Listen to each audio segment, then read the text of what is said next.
There is a huge debate. If you're a salaried person, do you spend everything using your credit card and then pay back at the end of the month?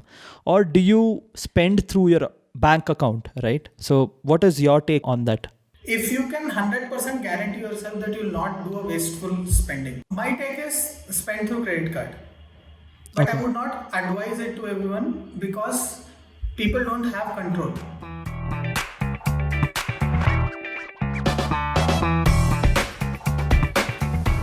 Welcome, viewers, to the Right Now show with Abhinav and Abhinandan, roll number 1 and 2 back in our school days. If you haven't checked our previous podcast on Drive to Survive, all you have to do is right now just go back, check, and listen to the podcast and then come back here, or else listen to this podcast and then really go back and check that one. That being said, we have a wonderful guest today and a wonderful topic that we would like to discuss. Over to you, Abhinav. So today's episode is all about something that I dread and something that I keep regretting about. It is about personal finance and principles of personal finance. It is Okay, basically we are talking about personal finance for millennials, for people of age between the people between the age of 20 and 35. And we have a special guest for that.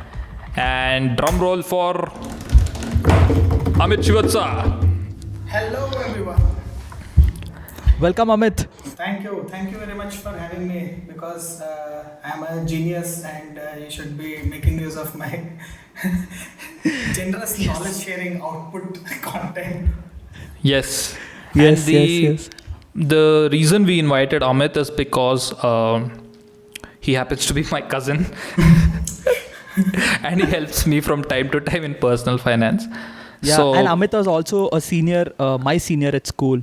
So, Like Yeah. the bar to be invited to the show is so low, no? Matlab, okay, maybe this one connection, that one connection. yeah. I mean, we have to start with this Amit, to someday get Amitabh Bachchan. So, Okay. oh my God. Okay. all right. Yeah. Yep. So anyway, Amit works at a Fortune 500 company called NetApp, and he works in the knowledge management department there. Yeah. And that has nothing to do with finance as such. It's mostly content creation and digital marketing, etc. But then his personal nature, his hobbies and interests include he loves to keep things organized, etc. And he's a very good financial planner. So that's how he got into personal finance planning. You can tell us more when I Yeah. give over to you. And his hobbies and interests are he loves to play chess. So work from home has been great for some people, and that includes him because he has been playing chess non-stop. I know that for a fact. And apart from that, he's also a very good designer. So he works on Photoshop, Illustrator, and comes up with some amazing designs. Uh, we will link Amit's channel in the description below. So please go and check it out Yes. for please, some because it has videos. So much content. I create content every day. Yep. So, Yep. please Maybe, Especially, I think maybe I am this- excited for this thing. I'm very excited for this thing. Yeah. Maybe someday chess also. Chess and Adobe Photoshop, all of that. So that's next. Yeah. But then, yeah. First is personal finance. Once if we get Yeah. it sorted, then I think everything else will be sorted. Yep. I think if you look at the three of us today here, so Amit is, he's good at personal finance, etc. And Abhinandan is also somewhat good at that. And I am. You are. I'm here. So personal finance, I'll still be here, but chess episode, I'll take a rain check for that. So that's about it. So over to you, Amit. All right. The stage is yours. The mic is yours. Thank you very much for that wonderful introduction. Please imagine Michael Scott saying that. All right. So I want to start off by saying how I got into this thing actually. Okay. So it comes from the same thing, Abhinav, that you said when you're talking about when you're introducing the show, and you said that you dread and regret, right? So that's where we were. I think we know each other. We were in that phase maybe just a couple of years back where our financial situation was not that great. Okay, to put Cannot it forget. mildly. Yeah, to put it mildly. And I think Abhinandan is also aware of Yep. that phase that we are going through when we are trying to start the companies and stuff like Yep. that and all Yep. of those things. So bank balance had gone really low. Okay, and that's where it was like a reality check of sorts. Ki, what did we do? I had actually worked before that for 4 or 5 years, and suddenly I was looking at a bank account which was like going to run out in like 2 months, 3 months time, and which did also. And after that, so those few months were almost a year or so where we did not have much money around at all, and nothing was coming in. That's where it started making me think about like personal finance and maybe you should have saved, right? And all of those ideas started coming. And then once we got back to the job and then we started reading about it a lot more. So, like Abhinav said, I like to do research. I like to keep things organized, and I am obsessive that way. Like even if I want to buy a small phone, I'll research about it for like a month and a half and two. Most of that knowledge will not be used for actually buying the phone. It becomes associated knowledge that grows over a period of time. But that's how I am. So this what we are going to be discussing today is a byproduct of that. And I think it is a good time to tell everyone, all the listeners, that this is not something which is universal, right? So what I'll be talking about today is something very, very specific to me. Of all the readings that I did, of all the learning that I did, I have devised this methodology for my needs. However, it is based on certain fundamental principles which all financial gurus, all investment people talk about. Okay, so it's based on that, and people can change it according to their needs. So don't take it as gospel or whatever, right? Always do your own research because each person is different, and even as a person, like today it might be like this for me, but 1 year down the lane it might change. So it's all need based. All right. Yep. All yeah, right. I think Amit, what you said is right. I think also the most important thing, I think something that you really mentioned is you have to do research, right? And then obviously take into account what you have also told, and then you have to keep doing it because at the end of the day, money is important. And I think I read a book called Rich Dad Poor Dad, and they said the education system teaches you everything else other than to teach you how to earn and then really invest money. So that being said, what you are saying becomes all the more important. So I just hope the listeners can pick each and everything that you speak and then really work on that and then stuff. I mean, it could help them a lot. So yeah, I'm also looking forward to this. I just got reminded of this quote by Neil Gaiman, which is like right in front of me. He says that, I've been making a list of things they don't teach you at school. They don't teach you how to love somebody. They don't teach you how to be famous. They don't teach you how to be rich or how to be poor. They don't teach you how to walk away from someone you don't love any longer. They don't teach you how to know what's going on in someone else's mind. They don't teach you what to say when someone's dying. They don't teach you anything worth knowing. Actually, he should add even, personal finance in that list. Because Yeah, man. That's Yeah. basically they don't teach you how to be rich and how to be poor. That is true. Exactly. We make terrible decisions in both the cases. That's what I've realized. Because we don't know how to react to that. Anyways, Yep. so let's start with what is personal finance. Okay, basic. Personal finance is basically your strategy, how you put in the money that you get on a monthly basis if you're a salaried person, or even if you're a business person annually, whatever you're getting. How do you manage that money so that it stays with you and suddenly you're not staring at the zeros in your bank account without nothing, 1 or 2 in the beginning, okay, just zeros. Okay. Yep. So that's what personal finance is. So let's go long. Okay. Let's go long term. Tell me, what is it that comes at the very end of your career? Retirement. Yep. Exactly. Retirement. Yeah. So at the end, that's literally the definition of retirement, right? You are ending your career and you are putting your feet up and saying, okay, now I want to chill. But how do you chill if you don't have the money, right? Because even then you have to buy stuff, and monthly, some amount will have to be spent. So people who are in government sectors, who work with government, they have a pension thing built into their salary structure. So government is taking away some part of their salary, and they guarantee that they pay you pension at the end. So when they retire also, they get some amount every month. But in the corporate sector, that's not the case. And Yep. you know your audience. What do you think is your average audience age or age group, and do you think they work in government or private sector? Yeah, I think pretty much everyone works in private sector now. Hardly say around 1 or 2% in government, but then I think everyone is in private sector. Yeah. And what Very do you- few of my acquaintances are in government. And what would you say is their, at least for the viewership of this show, what would you say is their average age or the age range? 20 to 30? 20 to 30. So that's a very good age actually. That's where we fall. We are in early 30s. I'm in early 30s. You are in almost on the knocking at the door. So, Thanks for reminding. Okay, so it's because this is when they start. Actually, I would say that you have missed the bus. If you have not started investing already, or if you have just started investing in the last 2 years, I would say we have missed the bus. Okay, we have missed Okay. a big chunk of it. And I'll tell you I'm why starting to also. sweat now. I'm starting to sweat. Okay, so when you said I regret this, by the end of this, you'll regret it even more. Okay, that is for sure, guaranteed. Because when I went through the journey, that's what happened to me. Hey, Abhinandan, let's not call this guy again man in the show. Okay, so let's get back to the topic at hand, retirement.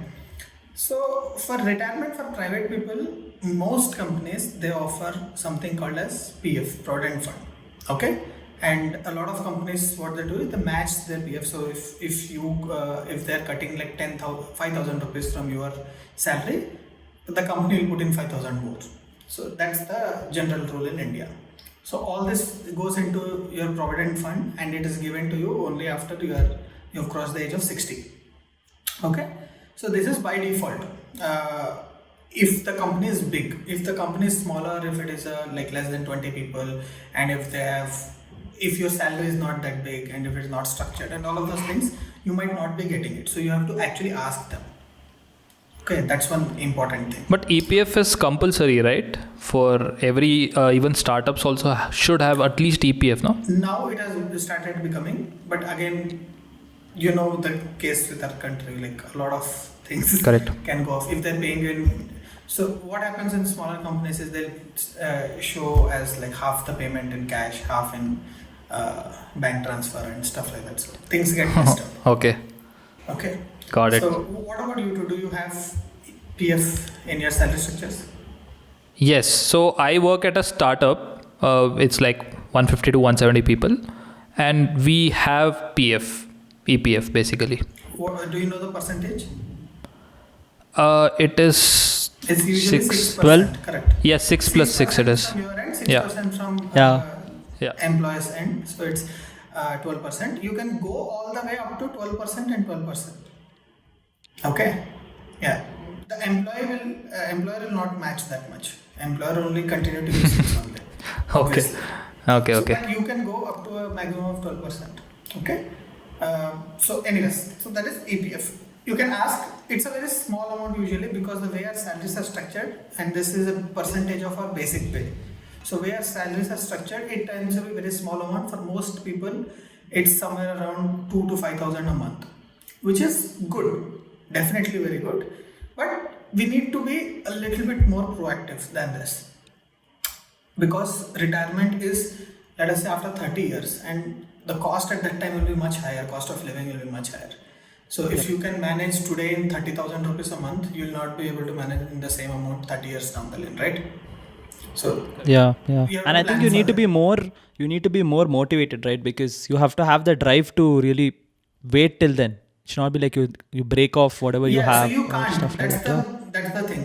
You can take out a loan, but it's a very complicated process and all of that, and you lose some money in that. So that's the thing. So another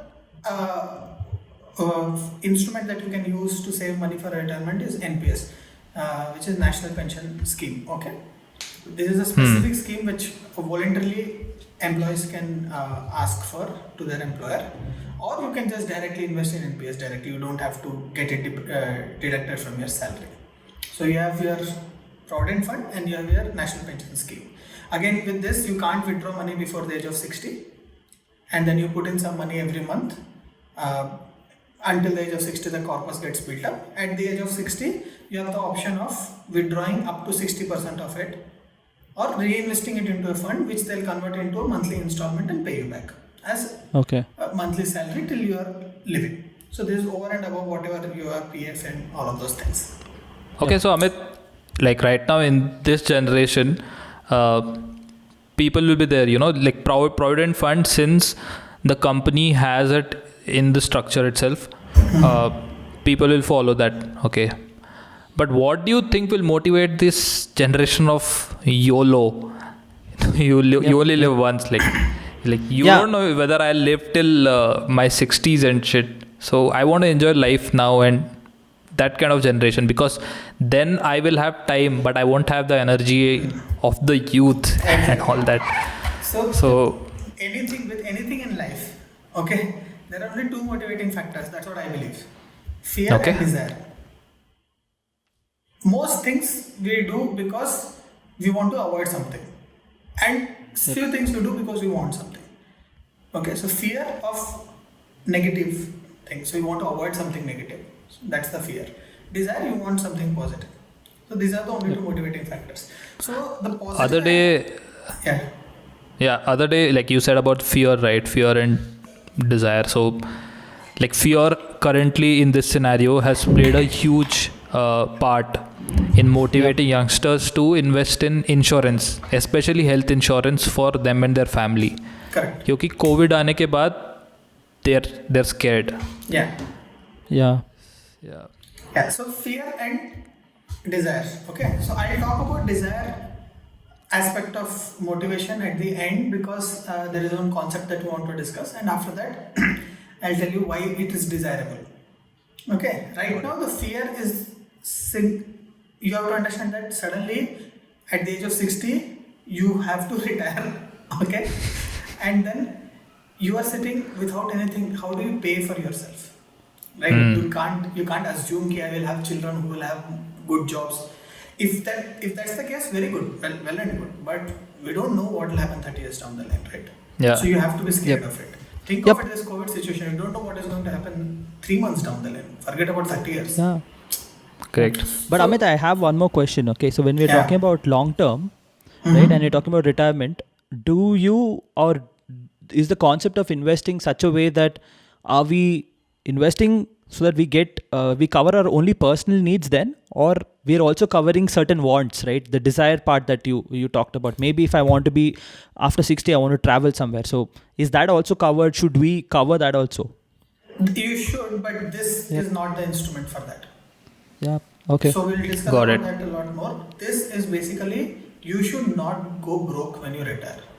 Okay. Yeah. You Got should it. be able to feed yourself, and if you have in some urgent like unknown cases, or you're unprepared for it, you should have some corpus ready so that you're able to spend. If thankfully such a calamity does not befall you, then you already have that corpus and you can work towards spending it on maybe buying something that you want, or traveling somewhere, or whatever. Yep.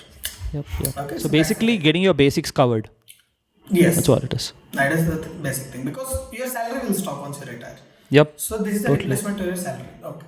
Then comes the long term. Long term is like next maybe 5 years to next 20 years, and this can be like big life changing events like marriage, education. Maybe you'll have children, so their education, or maybe you want to buy a home. Okay, stuff like that. So these are next is what you plan for, like long term things, and which are quite expensive. So now the advantage with long term is you have time. Okay. So with time, what you can do is what you invest will grow more. Basically, that's the funda in any investment. That's the underlying principle. The more time you give it, the more it will grow. Even if the Time rate value of money. Yes, exactly. Even if the rate of interest is very low, it doesn't really matter so much if you have time. That's why with NPS and PF and all of that, the rate of interest is quite low. Although with NPS you can go aggressive and you can choose where to invest and all of those things. Let's not talk about that. But I'm saying even if the rate of interest is low, with enough time, things will multiply more. Okay. So with long term, I think within 5 to 20 years, what they should look for is investing in equity and stock, mutual funds basically. Okay, equity and stock based mutual funds. So these are mutual funds that invest directly in different companies which are market leaders, and then as those companies grow, you get dividends and your portfolio grows basically. On an average, you should target with mutual funds somewhere around 12 to 15% return. If you are quite aggressive, if you have a lot of equity in it, and not debt, equity based stocks. Equity is basically direct purchase of stocks from the company. That's what equity is. So you should be able to expect on an average 12 to 15, let's say 12, 13%, 14% return. And with that rate of return, your money will double almost every 5 years. So anything that you put doubles every 5 years. So you can think if you have 1 lakh now, it becomes 2 lakh, it becomes 4 lakhs. But then you're not putting just 1 lakh, you're putting a lot. So basically, like I am 29 right now. So I should be investing in mutual funds and stocks at least till the age of 50. Even after that, there is nothing harm Okay. continuing. But Abhinav, yes, one more thing is that first, I think like what Amit mentioned, you have to put down your goals. For example, you're going to get married in next 2 years, right? So you need to cover all those events. Hey, you didn't Who invite is me. you? I am leaving the country in next 2 years. Next. Yeah, but then Plus money. yeah, exactly. Yeah, you need to pay for that also, right? Yeah. That also. So yeah, you need to keep all of those in mind. What all events, like for example, you mentioned if you're leaving the country, how much money you would require, and then like Amit said, I think invest accordingly. Cool. So Let's do that. yeah, we'll come back to this actually. This planning is a very good thing and we'll come back to that. So next is after medium term. Okay, genius. So medium term is next 2 to 3 years or maybe 4 years. Okay, and these are events that are not that expensive as like a marriage or a child's education or stuff like that, but still they're very important. And they will be quite expensive. So things like maybe you want to go for a Euro trip, or you want to take off like 2 months and go traveling. You want to buy a very expensive bike. Yeah, Something Euro around trip. Let's not talk about Euro trip.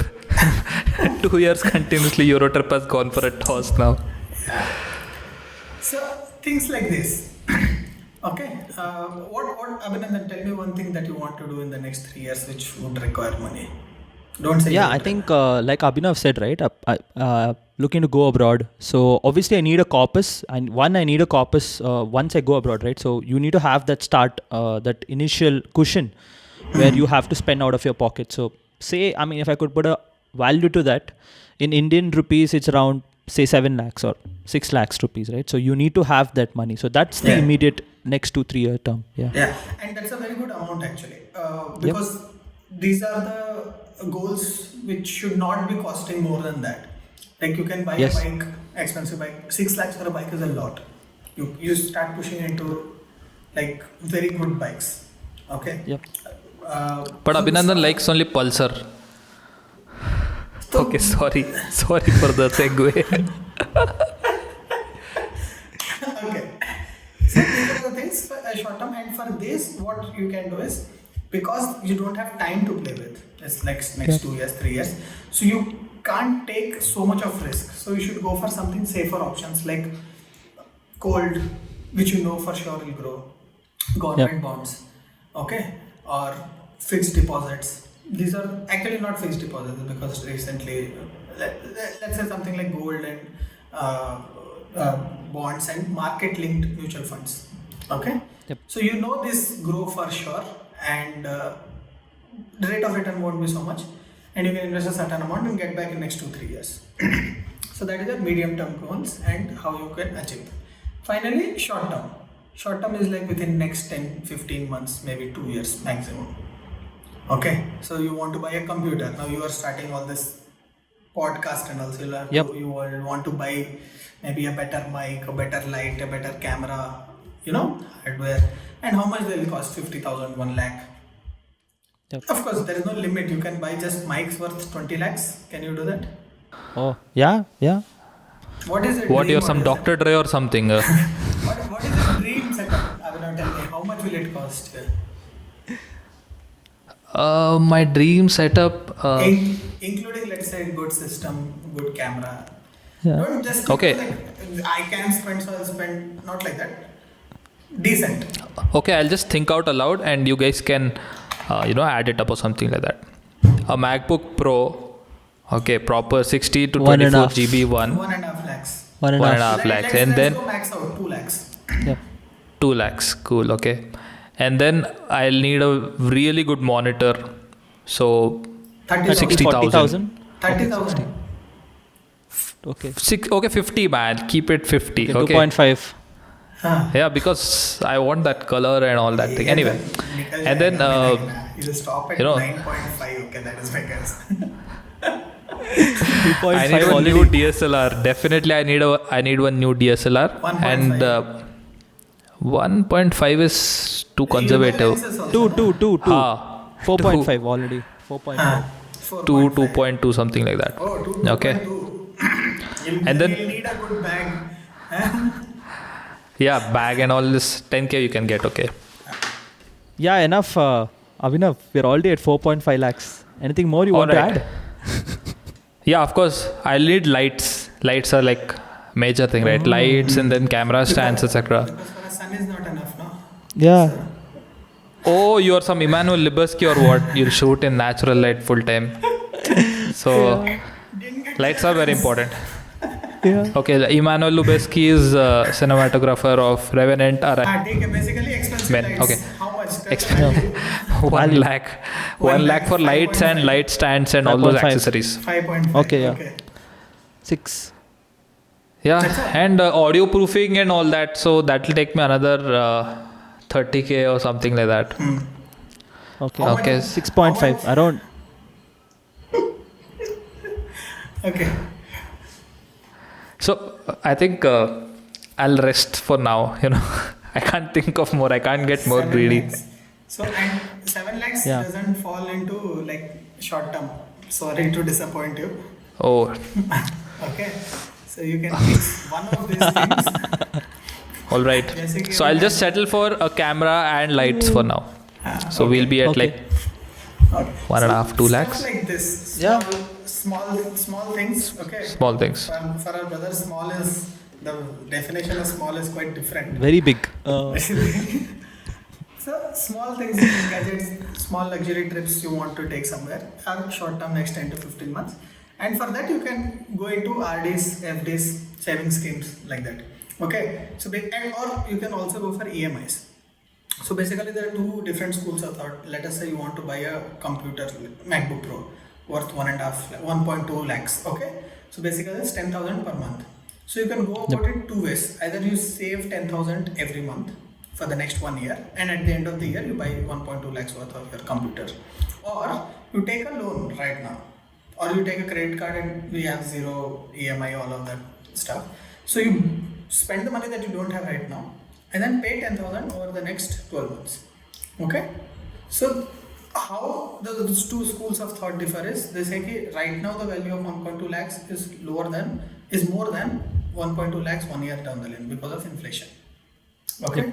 So if you're spending that money now, it is better because 1.2 1 year down the line will give you less stuff basically because the value has gone down. That is one school of thought.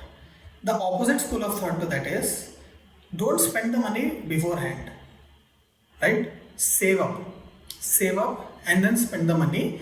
Maybe because they say 1 year down the line, maybe you will not require it. So if you can manage without the item now, okay, 1 year down the line, maybe your requirement will have changed and maybe you will buy something else with that money, which will suit you more at that point of time. So delayed gratification. So these are two schools of thought. Both are okay. It doesn't really matter because 1 year is a very short amount of time and the money lost is not that much, right? Yep. But So if I am yes. being a miser and saving now, that's not good basically. Saving is not worth it. Instead, I invest. That's what you're saying. No, that's not what I'm saying because in such short term, it's not going to change a lot. So you save in RD, FDs are a way of saving only. Okay, if you ask Yep. our parents' generation, that's the only thing they used to do. Exactly. That too, if your parents are in a bank and all that, like both of us.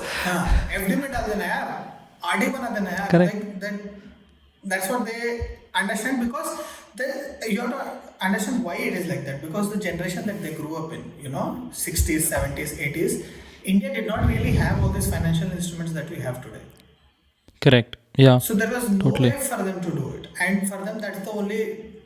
There was no private sector as such, so they did not have trust in private sector because it did not exist. Very hard to trust something that did not exist. So they only had trust in government and government-based, government-backed funds, right? So FDs, RDs, maybe PF, all of these things which are government-backed, they're okay, good with that.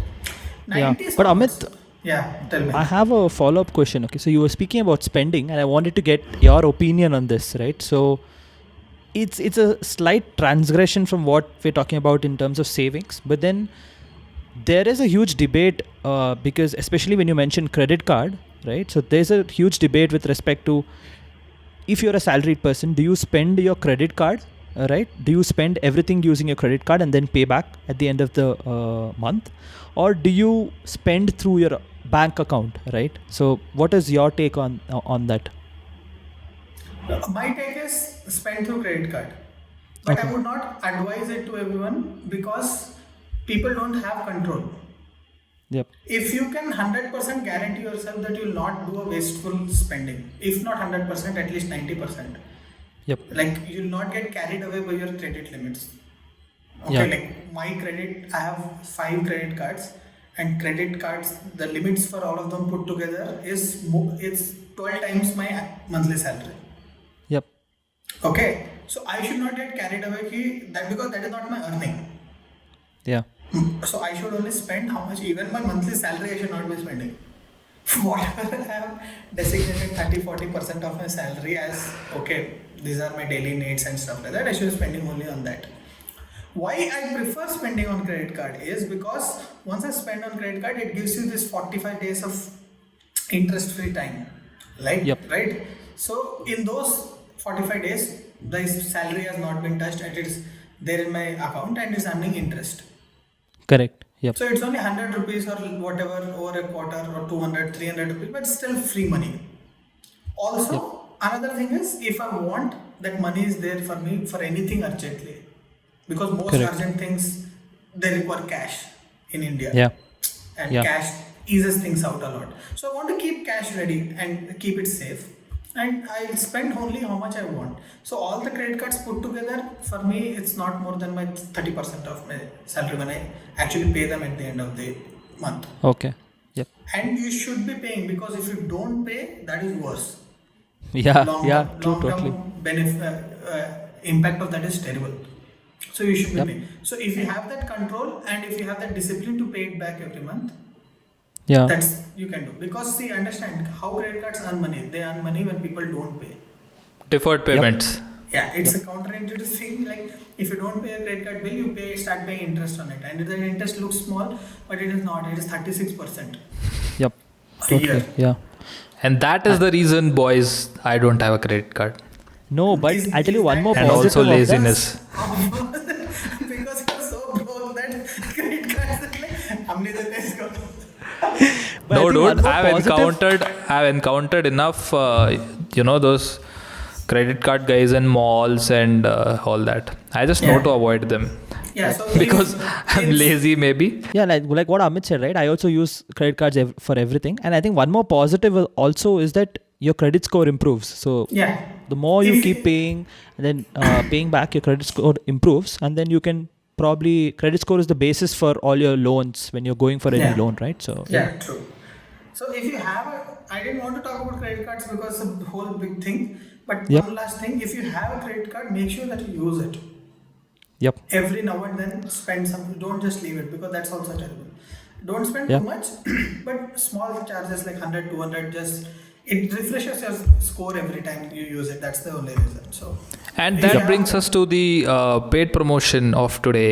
This Yeah. video is sponsored by Cred. Visa and Mastercard. अबे credit क्या छोटा सोचता है, बड़ा सोचना है.